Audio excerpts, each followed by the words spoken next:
So, meine Freunde, die Schlachtnacht geht wieder los. Unser erster Kandidat heute ist der VW Golf 3 GTI von Norev, Baujahr 96. Ja, der erste Eindruck ist gar nicht so schlecht. Man kann, wenn der Hauptverschluss nicht drauf ist, auch die... Und... Aha, so, geht. Kofferraumdeckel geht auf, Türen vorne gehen auf und die Motorhaube, Transportsicherung. Er kam jetzt hier auf den Schrott, weil die Verpackung defekt war. Ja, auch deswegen zerlege ich Autos. Noch eine Transportsicherung. Jetzt geht der bestimmte Aufschrei los. Was? Nur wegen der Verpackung? Das Modellauto ist doch noch gut. Warum? Ich weiß. Aber so ist das halt im Leben. Wenn man an den Teilen der Modellautos Geld verdienen möchte, dann zerlegt man auch manchmal solche Autos. Weil man will ja schließlich Geld verdienen, damit man auch in Zukunft wieder Modellautos kaufen kann, die man dann wieder zerlegt und so weiter und so weiter. Der Kreislauf des Lebens halt. So, der erste Eindruck ist gar nicht so schlecht. Silber ist auch eine gängige Farbe, kennt jeder Mensch. Die beliebtesten Farben, dieses Synchro-Grün und dieses komische Blau-Violett. Das gibt es ja schon als erstes. Rot gab es ja auch en masse. Schwarz gibt es ja auch schon. Also langsam gehen wahrscheinlich Norev die Farben aus. Wobei ich Weiß noch vermisse. Was gab es denn noch? Also weiße GTIs habe ich auch schon mal gesehen. Da gab es noch eine Farbe. Türkis. Türkis Metallic habe ich auch schon mal gesehen. Als GTI. Da wird bestimmt auch noch kommen. Ja, viel kann ich euch über dieses Auto nicht erzählen, was ihr nicht schon alle schon tausendmal schon kennt und gehört habt. Preislich ist er wieder steigend. Da war eine kurze Zeit lang günstig. Also so um die 60, 70, 80 Euro. Jawohl, 80 Euro geht schon im höheren Segment. Also ich denke mal, da wird sich irgendwo zwischen 70 und 100 Euro sich da irgendwo mal einpendeln, der Golf 3. Das Problem ist halt wie immer, Norev knallt da bestimmt wieder eine neue Farbe raus. Und da fängt das ganze Spiel wieder von vorne an. So, die Felgen kann man einfach nur abziehen. Das ist die Felge. Ist auch gar nicht so schlecht. Nicht schlecht geworden. Alles ist gut. Kann man arbeiten. So. Eigentlich wollte ich von dem Modell kein Video machen, weil ich so unglaublich viele Videos schon gemacht habe mit GTI-Modellen. Aber habe ich mir gedacht, komm, scheiß drauf. Ich muss ja so oder so zerlegen. Dann könnt ihr auch dabei zugucken. Obwohl ich eigentlich schon, glaube ich, schon 2 Videos davon habe. Einmal als VR6 und einmal als GTI. Und das ist jetzt die Neuauflage in Silber. Das Schöne ist ja, der zerlegt sich ja relativ einfach. Guck mal, ich habe jetzt hier 4 Schrauben gelöst. Und da hat ich schon den ganzen Unterboden mit Achsen und Auspuff dran. Das ist geil. Das Schöne ist auch, ihr könnt die Stoßstangen hier abmontieren. Das macht natürlich die ganze Sache zum Basteln wieder richtig interessant.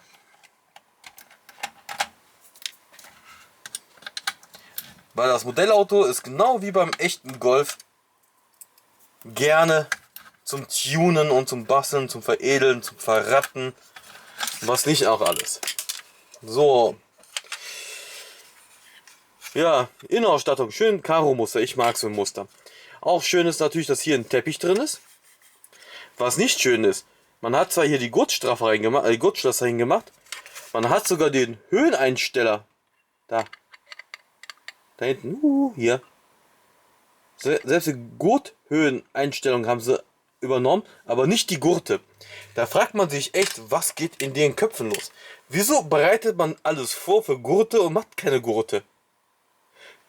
Ich stelle mir diese Frage immer wieder. Kosten Modellautos Gurte so unfassbar viel Geld, dass man die nicht macht? Was wollen die mir erzählen? Man macht einen Gurtschloss, man macht den Gurthöheneinsteller, aber nicht die Gurte? Das wäre so wie, man schält die Banane und isst die nicht. Ja, das ist eigentlich total böse. Ich hätte jetzt andere Beispiele nennen können, aber die wären jetzt nicht jugendfrei. So.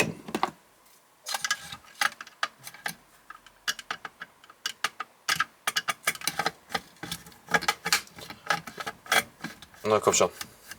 Jetzt sind wir ans Armaturenbrett dran.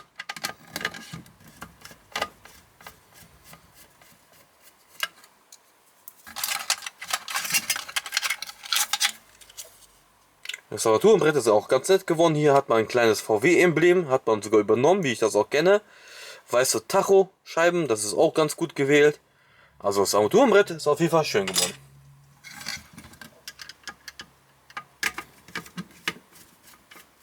Eine Zeit lang hatte ich auch viele Golf 3s von Otto da gehabt, die alle verbastelt waren. Aber der ist schon ein bisschen länger her. Ich weiß gar nicht, ich habe bestimmt noch einer auf Lager irgendwo, ey. Ich habe inzwischen ja in jede Ecke Modellautos geparkt. Muss man hier jetzt mal wieder alle mal rauskramen. So.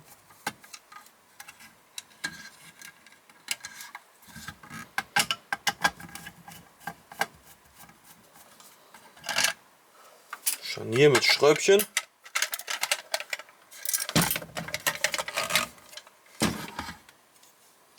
Die Motorhaubitze. Kofferraumdeckel und Scharnier vom Kofferraumdeckel und der Himmel sind ein Teil. Das finde ich super praktisch und auch super gelöst von Norev. Das gibt es ja auch ein paar chinesische Hersteller, also richtige chinesische Hersteller, die haben das auch so übernommen, so Pfaff und Paudi, wie die alle heißen. Die machen das gerne auch so.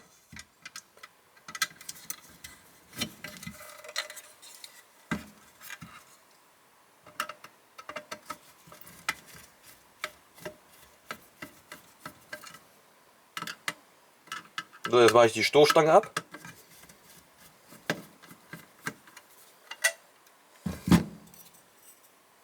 Schön aus, ne? Mit der roten Leiste hier. Das macht echt viel aus.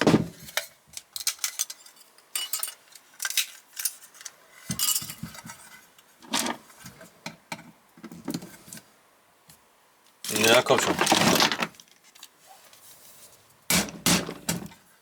Das war die Antenne. So, wir kommen gut vorwärts, ne?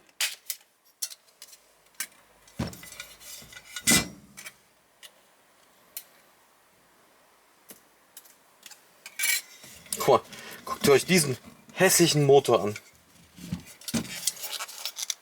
Der ist festgenietet, ne?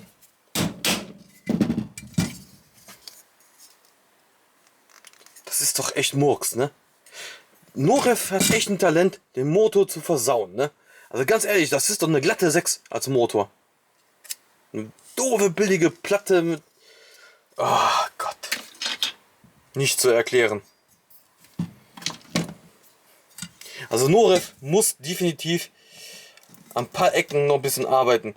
Wenn sie schon sich keine Mühe geben bei einer Neuauflage, dann sollten die sich mal wenigstens irgendwann mal eine Gedanken drüber machen, vielleicht mal doch mal 1-2 Euro mehr zu investieren in Sachen Motor und Gurte. Auf jeden Fall Gurte. Auf jeden Fall Gurte. Ich hasse das, ne? Wenn die alles vorbereiten für Gurte und dann keine Gurte einbauen, ne?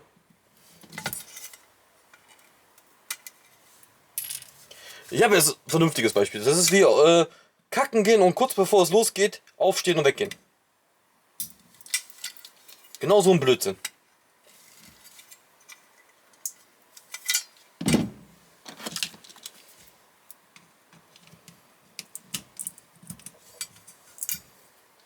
So, die sind auch schon fast fertig.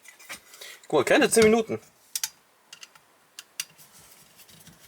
Und ich habe mir so jetzt noch Zeit gelassen.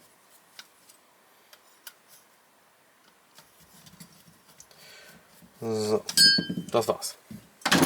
Das letzte Bauteil ist demontiert.